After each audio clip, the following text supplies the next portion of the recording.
option from a Catholic priest. Every man has been in this situation before. Scratch that.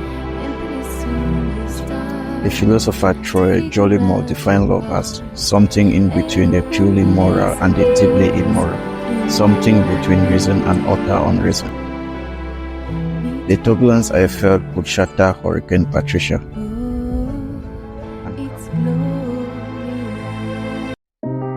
Hey guys, welcome to our channel and thank you for clicking on this video. Please do return for more because this is going to be the first video in a long series where I will be talking about the turning points of my life. And in this first video, I will be talking specifically about my first crush. To fear love is to fear life, and those who fear life are already 3 past that.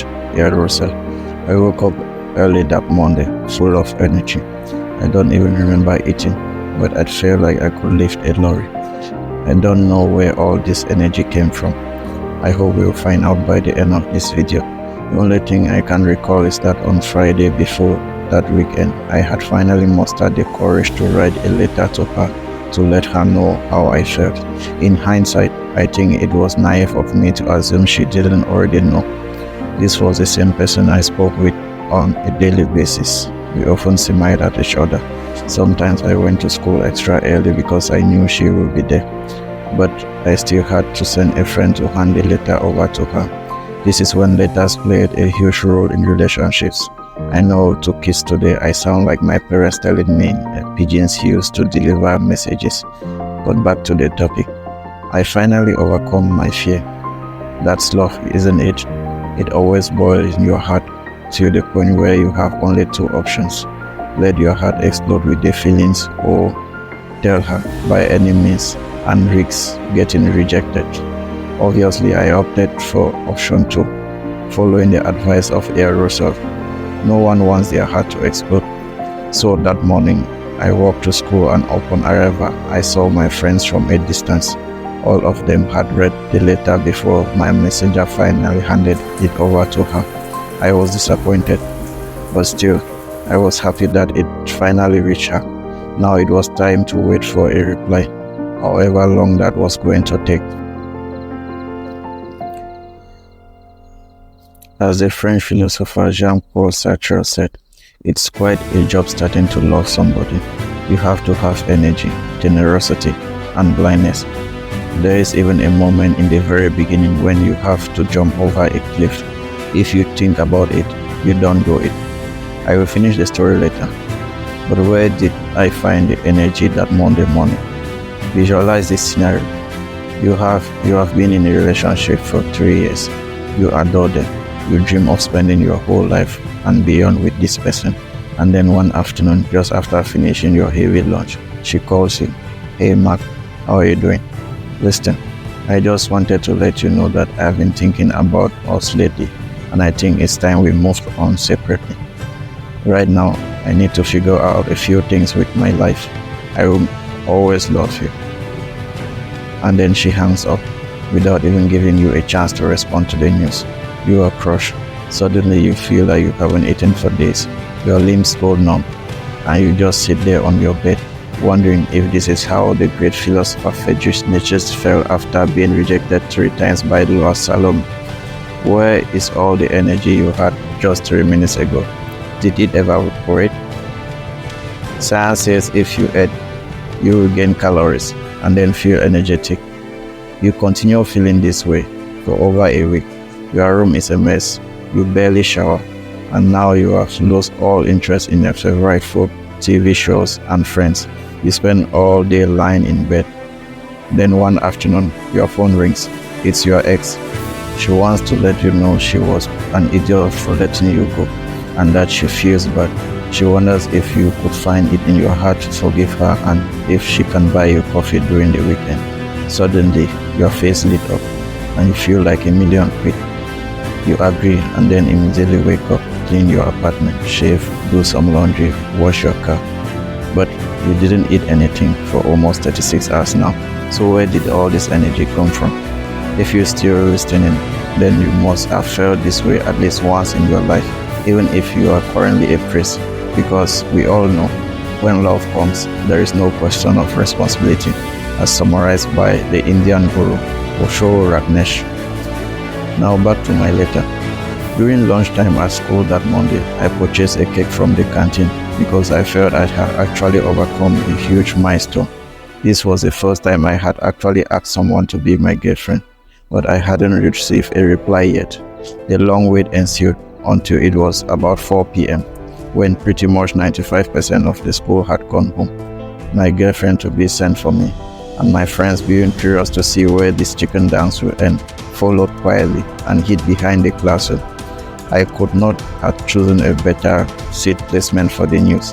It was a complete coincidence, but what she said was so synonymous with our seating arrangement. It felt like a screenplay from Hollywood. She spoke to me through the window that was about 5 feet above my head, while I was standing on the concrete pavement and looking upwards to her, like a Catholic Christian waiting to receive his first Holy Communion from a Catholic priest. Every man has been in this situation before. Scratch that. Every straight man has been in this situation before. That situation where you are expecting a reply from a woman you fancy, and you are aware that a no will shatter your internal being, and a yes will instantly have you yelling at the top of your inner voice. That's one small step from man, one giant leap for mankind. Just like Neil Armstrong did when he first set foot on the moon. Actually, that's if the moon landing was real. But hold on, why do we fall in love? The philosopher Troy Jollymore defined love as something in between the purely moral and the deeply immoral, something between reason and utter unreason. Yes, that doesn't make any sense, and that's exactly the point. Love in itself is confusing, and trying to view it through the lens of logic is a total waste of time. Troy Jollymore points to the idealistic notion that lovers want each other to flourish, thus they treat them better than anyone else in their lives. In contrast, he points out that sometimes lovers want the beloved all to themselves. They remove them from their family, friends, and society.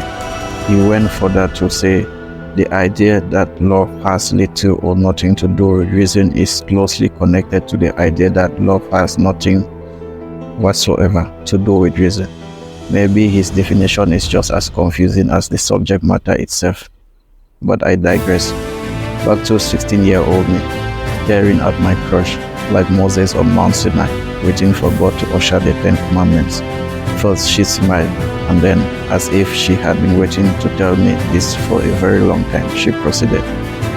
Why did you do such a thing?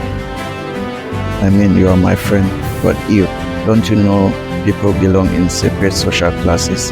I am not at your level. If you need a girlfriend, you should find someone that is at your social standing. Bye.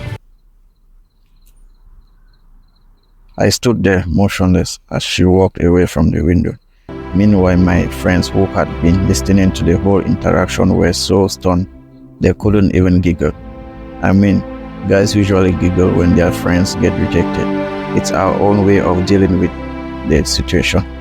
But the gravity of this rejection was so heavy that I don't think any 16-year-old could muster the courage to produce a verbal reaction. Friedrich Nietzsche, the famed philosopher, faced romantic turbulence after being rejected 3 times by Lois Solem. Despite his profound insight into human nature, Nietzsche couldn't decipher the complexity of love. Lois Solem's refusal became a crucial chapter in Friedrich's life, adding a touch of irony to the man who delved deep into the abysses of existence.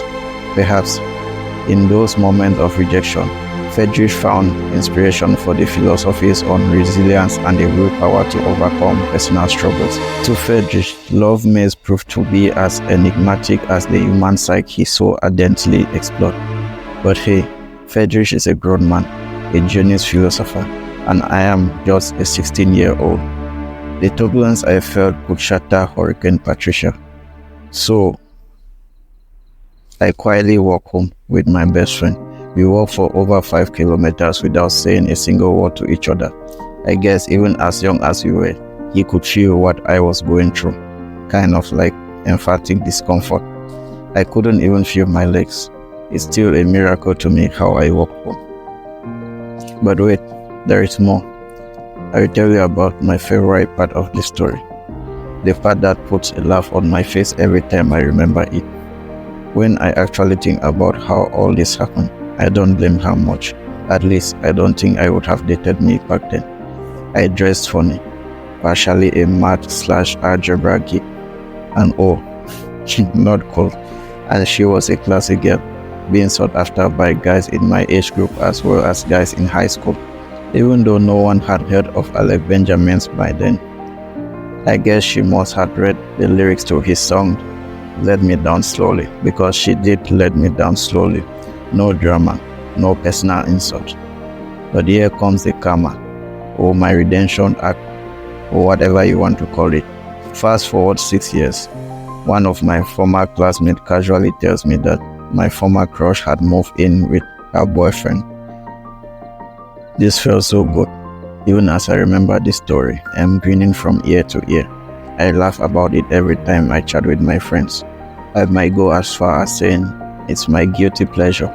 Since I received that news, I felt like a weight has been taken off my shoulder, just like the scar on my heart never healed. I know one of two things is currently true about my ex-crush.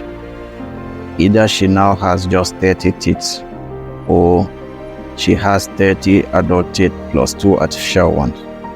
I mean, a tooth is a tooth anyway, whether natural or man-made.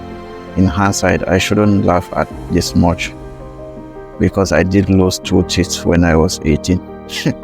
But mine was extracted by a 48-year-old dentist, and she gave me anesthesia first, and my mom was right there during the whole process.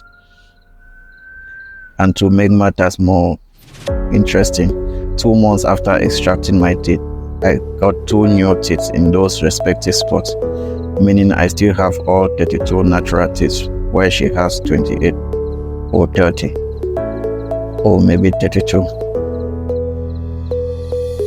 like Frankenstein. I guess we are all indeed in different social classes, and karma is a bitch. Thanks for watching. If you hated my voice, please subscribe. If you loved it, please subscribe, like, share, and